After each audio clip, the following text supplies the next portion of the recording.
ఇక్కడికి వచ్చిన గ్రామ ప్రజలందరికీ నా హృదయపూర్వక నమస్కారాలు. మిమ్మల్ని అందరిని చూసి మీరు ఇచ్చిన ఆహ్వానం చాలా సంతోషమైంది. 2 రోజుల నుంచి నా పర్యటన గ్రామం ఎందుకు వెళ్తున్నానంటే 8 సార్లు ఆ నమ్మకంతో ఆయనకి ఓటేసినప్పుడు నాకు ఒకటే అనిపించింది, ఈ ఎలక్షన్ అయిన తర్వాత నా కృతజ్ఞతలు ప్రతి గ్రామ ప్రజలకి నా తరఫు నుంచి, చంద్రబాబు నాయుడు గారి తరఫు నుంచి, మా కుటుంబం తరఫు నుంచి మీ అందరికీ నా హృదయపూర్వక నమస్కారాలు. అట్లానే మీ చంద్రబాబు నాయుడు గారు మన నాయకుడి గురించి నేను ఎక్కువ మాట్లాడక్కర్లేదు, మీ అందరికీ తెలుసు. ఆయన 40 ఏళ్ళ నుంచి మీరు చూస్తున్నారు. ఆయన పరిపాలన గురించి మీరు అందరికీ తెలుసు. అది ముఖ్యమైన విషయం. చాలా మంది లీడర్లు, నాయకుళ్ళు, సీఎంలు అందరూ వస్తారు వెళ్తారు, కానీ ధైర్యంగా ఎప్పుడు ప్రజల కోసం, ప్రజల సంతోషం కోసం నించునే ఏకైక వ్యక్తి, లీడర్ చంద్రబాబు నాయుడు గారు. అది మీ అందరికీ తెలుసు, నేను వివరంగా చెప్పక్కర్లేదు. నా నిజం గెలవాలి అనే యాత్రలో చాలా మంది, చాలా వర్గాల మనుషుల్ని నేను కలిశాను. అది చేనేత కారులు అవని, కార్మిక కారులు అవని, అట్లా చాలా మందిని కలిసినప్పుడు వాళ్ళు చంద్రబాబు నాయుడు గారు మాకు ఈ పథకాలు ఇచ్చారు, వాళ్ళు ఒక్కొక్కటి చెప్పుకొస్తా ఉంటే నాకు చాలా ఆశ్చర్యకరమైంది. ఏంటంటే ఆయన అంతా ఆలోచించి చాలా పథకాలు ముందుకు తీసుకెళ్ళారు. ఒక హిందువో, క్రిస్టియనో, ముస్లిమో ఆయన ఆలోచించలేదు. ఆయన ఆలోచించింది ఆంధ్రప్రదేశ్ ప్రజలకి, ప్రతి వర్గానికి మనం న్యాయం చెయ్యాలని ఆయన అట్లాంటి పథకాలు తీసుకొచ్చారు. అట్లానే ప్రజలు గత 5 సంవత్సరాలు ఆ ప్రభుత్వం ఇంకా ఎక్కువ ఇస్తాం మీకు, మీరు మాకు ఓటేయండి వాళ్ళని నమ్మి ఓటేశారు. కానీ చివరికి ఆ వచ్చే పథకాలు కూడా లేకుండా, ఆ డబ్బు కూడా ప్రజలకు ఇవ్వకుండా మన ప్రజల్ని వాళ్ళు మోసం చేసి ఆ డబ్బంతా వాళ్ళ పొట్టలు నింపుకున్నారు. అది మీరు తెలుసుకోవాలి. ఇప్పుడే కాదు, వచ్చే ఎలక్షన్లో కానీ ఎప్పుడు కానీ మీరు ఎప్పుడు మర్చిపోకూడదు. ఏ నాయకుడు, ఏ సీఎం, ఏ లీడరు ప్రజల గురించి ఆలోచిస్తారో మీరు ఆలోచించి ఆ ఓటు వేయాలని మిమ్మల్ని కోరుతున్నాను. అట్లానే ఆయన మన కుప్పం ప్రజల గురించి, అన్నదాతల గురించి ఆలోచించి 2025లో హంద్రీ నివా ప్రాజెక్ట్ మన కుప్పానికి తీసుకొచ్చారు. ఎక్కడి నుంచి తీసుకొచ్చారు? శ్రీశైలం నుంచి కృష్ణమ్మ తల్లిని తీసుకొచ్చారు. దాని ద్వారా 6,000 ఎకరాలకి సాగునీరు, అట్లానే ప్రజలకి మంచి నీరు అందజేశారు ఆ హంద్రీ నివా ద్వారా. దానికి సుమారు 3,600 కోట్లు అయ్యింది.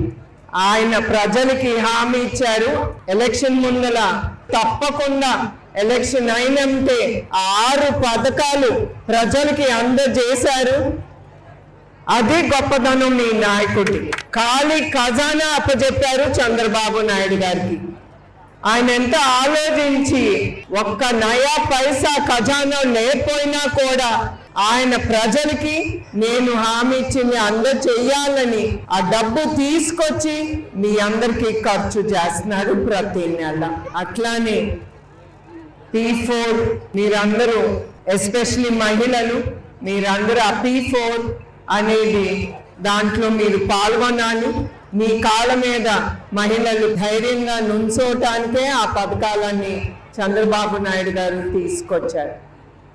అదే కాకుండా మా NTR ట్రస్ట్ ద్వారా కూడా మీరు టైలరింగ్ కానీ, జూట్ బ్యాగులు చేయటం కానీ, ఎంబ్రాయిడరీ కానీ, మగ్గం వర్క్ కానీ, బ్యూటీ పార్లర్ కానీ చాలా మంది బ్యూటీ పార్లర్ కోర్సులో చేరుతున్నారు ఆడవాళ్ళు. వాళ్ళు ఏం చేస్తున్నారో కూడా మా ట్రస్ట్ ఒక ట్రాక్ రికార్డ్ మెయింటైన్ చేస్తాను. చాలా మంది బ్యూటీ పార్లర్ నేర్చుకున్న కోర్స్ నేర్చుకున్న వాళ్ళు బాగా సెటిల్ అవుతున్నారు. అట్లా ఏదో దూరం అనేది ఆలోచించకుండా 1 గంట ప్రయాణం చేయాలన్నా మీకు చంద్రబాబు నాయుడు గారు మన స్త్రీలకి ఫ్రీ బస్ ప్రయాణం అనేది ఇచ్చారు. అది మీ మంచి కోసం ఉపయోగించుకుని మీకు దేంట్లో మీకు ఇంట్రెస్ట్ ఉందో మీరు ఆ కోర్స్ తీసుకుని, ఆ కోర్స్ అంతా మేమేం డబ్బు ఛార్జ్ చేయట్లేదు, అదంతా ఫ్రీగానే ఇస్తున్నాం మహిళలకి. దాంట్లో మీరు పాల్గొని మీకు ఏది ఇష్టమో అది నేర్చుకుని మీ జీవితాన్ని మీరు ముందుకు తీసుకెళ్ళండి. ఇంకా కార్యకర్తల గురించి వివరంగా నేనేం చెప్పనక్కర్లేదు. ఎప్పుడు అవసరం ఉన్నా ఒక్క కాల్ ఇస్తే చంద్రబాబు నాయుడు గారు మన క్యాడర్ అంతా మేము ఉన్నామని ముందుకు వస్తారు. వాళ్ళందరికీ పేరు పేరున నా హృదయపూర్వక నమస్కారం. అట్లానే కాకుండా చంద్రబాబు నాయుడు గారు ప్రతి గ్రామం గురించి ఆలోచించి రోడ్లు కానీ లైట్లు కానీ ఒక డ్రైనేజ్ సిస్టమ్ అనేది మొదలుపెట్టారు. మన కుప్పంలో చాలా ఆలయాలు ఉన్నాయి, అవన్నీ బాగు చేయటానికి చాలా కోట్ల రూపాయలు ఖర్చు చేస్తున్నారు. మీరందరూ గ్రామ ప్రజలు మీరు ఒక్కటే ఆలోచించమని నేను కోరుకుంటున్నాను. ముందనుండే 5 సంవత్సరం మన బ్రతుకులు ఎట్లా ఉండయి, ఇప్పుడు ఇవాళ ఎట్లా ఉండయి అనేది మీరు ఒక్కసారి ఆలోచించుకోవాలి.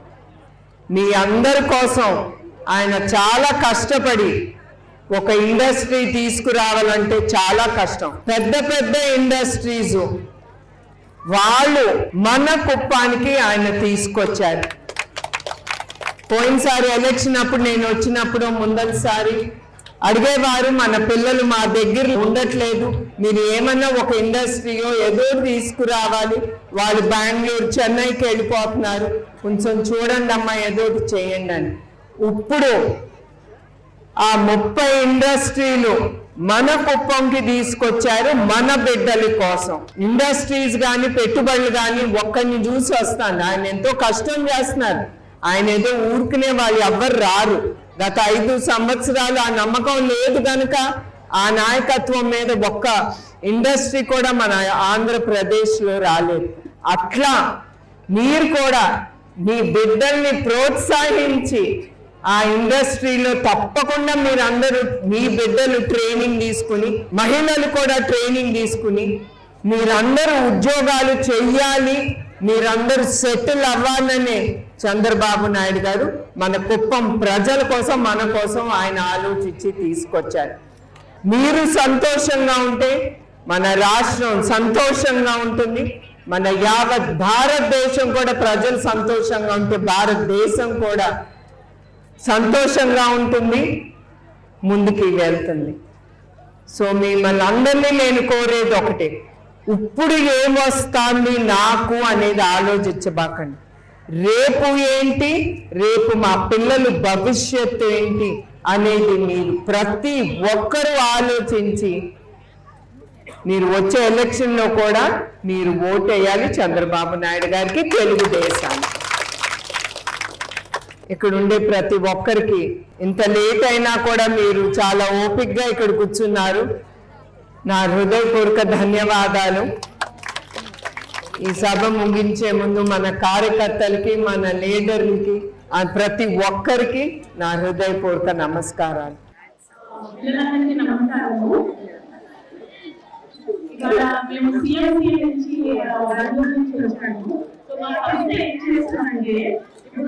స్కూల్లో సబ్జెక్ట్స్ నేర్చుకున్నారు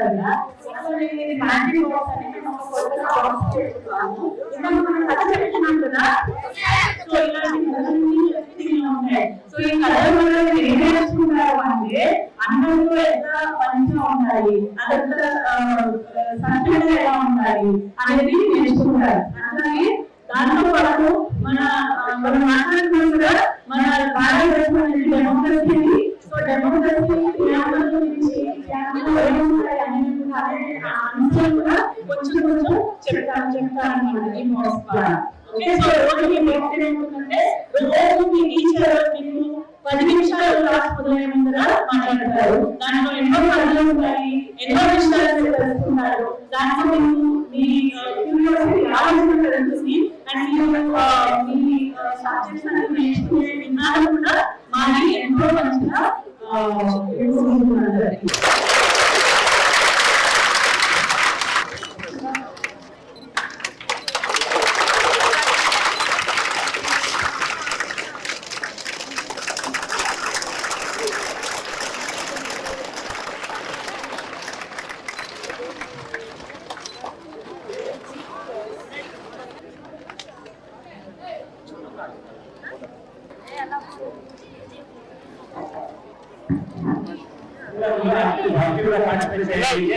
పిల్లలందరికీ నా నమస్కారాలు. మీ అందరికీ తెలుసు మీ ఎడ్యుకేషన్ మినిస్టర్ ఎవరు చెప్పండి? Very good. అట్లానే మీకు తెలుసు కదా చంద్రబాబు నాయుడు గారు పిల్లల కోసం తల్లికి వందనం అనే పథకం తీసుకొచ్చారు.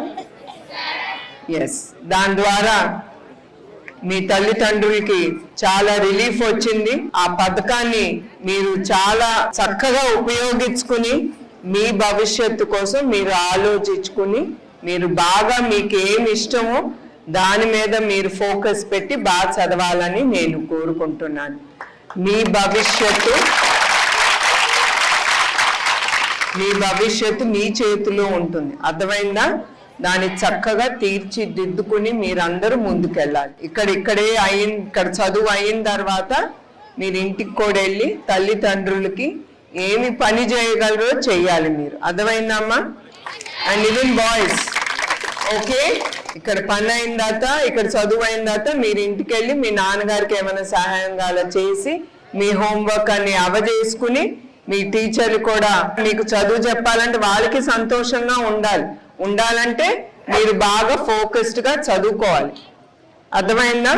So all of you all బాగా చదువుకుని మీ జీవితాల్లో పైకి రావాలని నేను కోరుకుంటున్నాను. మీ జీవితాలు మీ చేతిలో ఉంటుంది. మీ భవిష్యత్తు గురించి ఆలోచించి ఆ 15,000 మీ కుటుంబానికి మీకోసం అందజేస్తున్నారు. So I want each one of you to study well and get excellent marks like your education minister always keeps boasting about the government schools what he is running. He gets excellent results. Keep it up. And even he was saying that lot of students from private schools are coming and joining into our government schools because there are excellent results. So Mirandar, you have to keep it up and you have to take your life way forward. Okay? God bless all of you all. Once again, thank you each one of you all. Jai Hind. Thank you.